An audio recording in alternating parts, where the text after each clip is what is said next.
I didn't read the note until I was already halfway down the block. If I had, I would have never buckled my seatbelt in the first place. It was a normal Friday night.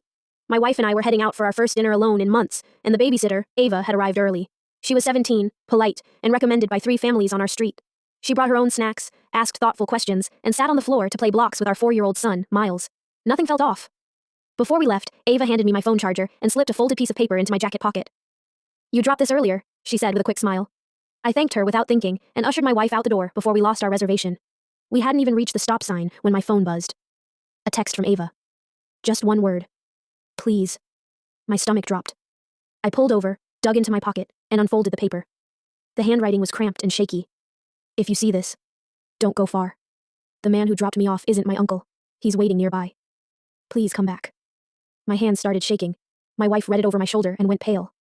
Turn around, she said. I didn't hesitate. As we pulled back onto our street, my mind raced for explanations that weren't terrifying. A misunderstanding, a nervous teen, anything. Then I saw the car. A dark sedan idled at the corner with its headlights off. The engine was running. When we parked, the sedan rolled forward and stopped across from our driveway. I told my wife to stay in the car and walked toward the house, forcing myself to act normal. Through the front window, I could see Ava sitting stiffly on the couch. Miles was beside her, absorbed in a cartoon. Ava looked up, and her eyes filled instantly. I unlocked the door. Hey, I said loudly. We forgot something. Ava stood so fast she knocked over her bag. Thank God, she whispered. Before I could ask anything, there was a hard knock at the door. I opened it a few inches. A man stood there, older than I expected. Clean jacket, polite smile that didn't reach his eyes. Everything okay? He asked. I'm Ava's ride. She's done early. No, Ava said from behind me. Her voice shook, but it was firm. He's not. The man laughed softly. Don't be dramatic. Let's go. I stepped fully into the doorway. She's not leaving. His smile tightened. Sir, this is a misunderstanding. Behind me, my wife quietly guided Miles toward the hallway. Ava gripped my sleeve like she was afraid to let go. I asked the man, what's Ava's last name?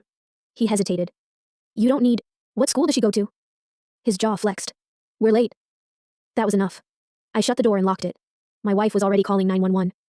Through the window, I watched the man step back, pull out his phone, and pace. Ava slid down the wall, hugging her knees. He said he was my mom's friend, she whispered. He offered me a ride. Then he wouldn't let me get out of the car. He said if I made a scene, he'd wait until you were gone. My stomach twisted. Police arrived within minutes. 2 cars boxed in the sedan before the man could leave. He tried to argue. Then he tried to run. He didn't get far. An officer spoke with Ava while another talked to us. The man had a record, not just harassment, worse. Ava called her mom, who arrived shaking and furious. She wrapped Ava in her arms and didn't let go. Through tears, she told officers Ava had begged not to be picked up by him again. He wasn't supposed to be near her.